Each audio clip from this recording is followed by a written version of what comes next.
Good morning, everybody. Pastor Stitch, Narrow Path Christian Church, BC, Bay City, Michigan. Welcome to the Biker Devotional. Today is August 1st, 2026, and we are looking at Proverbs chapter 1.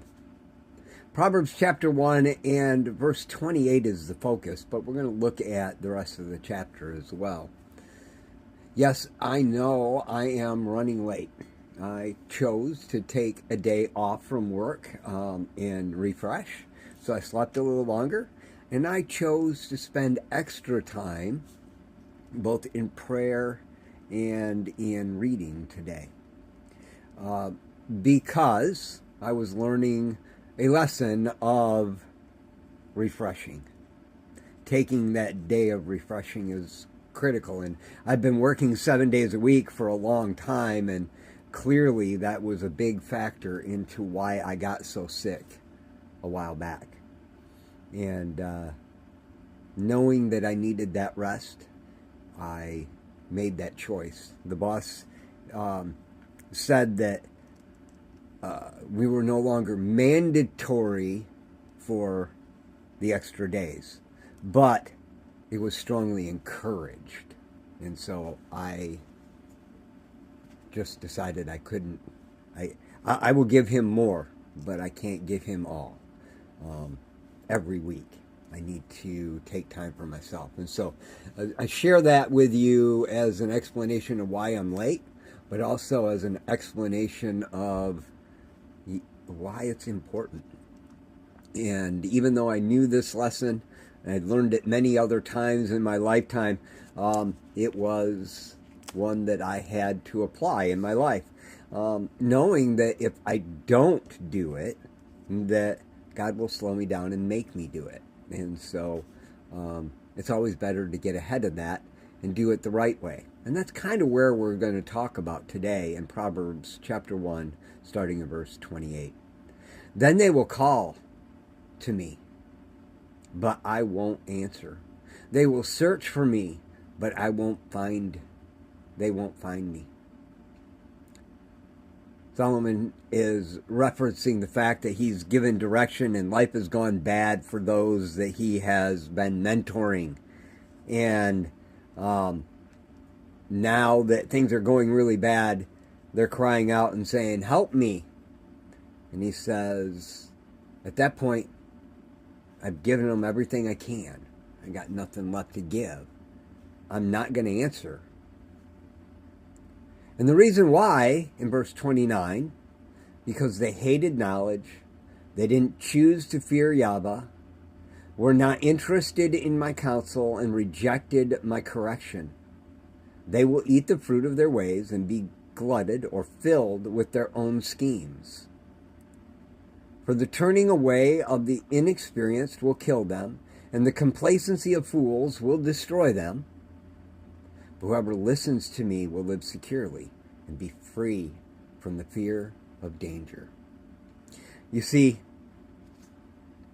if I take the time that I know I need, I'm taking the counsel and doing the thing. You know, I know exactly what Solomon is talking about here, in the fact that there have been many occasions where someone I'm mentoring asks me for advice and I give them direction, and they come back over and over and over again with life going bad. And I ask them, "Did you do that thing I asked you to do?" "Well, no, but that I did this, this, and this." I understand, and those are all good things, but did you do the thing I told you needed to do? "Well, no, I know I need to do that, but it doesn't make any sense." I get it. And now you're in a position where you are turning away from what you've asked for because of your inexperience, and it's going to kill you. Your complacency is going to destroy you. Go do the things I told you to do while you're going through the mess that you're going through, and then we can start working on cleaning up that mess. And that's really what Solomon is saying here, and what God was reminding me of this morning when I was getting ready to get out of bed. My alarm went off, and I had to make a choice. And I started praying and asking God what to do. And in that prayer, God reminded me of this exact lesson. And I hadn't even read it again yet. I was still working my way out of bed. What did I tell you you needed to do? Why don't you do that? And so I am. You've got people in your life that are giving you advice that you asked for. Are you following that advice, or are you just taking bits and pieces of it and trying to apply it into your own scheme? There's going to come a day when you're going to go to them and their only response is, I can't help you anymore.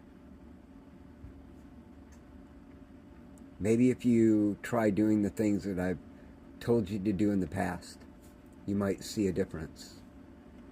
I have people all the time, I tell them, do you want what I've got? I can't tell you to do something different than what I do. I read the chapter of Proverbs that corresponds with the date every day. And if I miss one, well, then next day I just read the next chapter. I don't go back and try to catch up. I don't beat myself up over it. I just get busy with the next right thing. It's inevitable that someone will say, well, I did it for 3 months. That's good enough, right? Sure, it's good enough. I've been doing it for 18 years. What's the difference? Just something to think about. Welcome to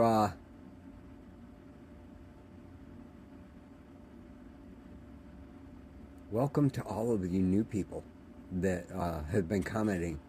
Hi, I am humbled. Portugal. This is humbling to see this today.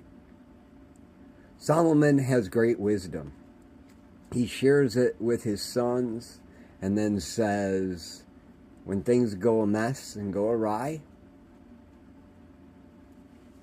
and you haven't done what I've shared with you, I can't give you more than what I already have. I didn't hold anything back. That's a lesson that all of us need to learn. You've got people in your life that you've invited to share wisdom with you. It may sound ridiculous, but they can't help you beyond what they can help you with.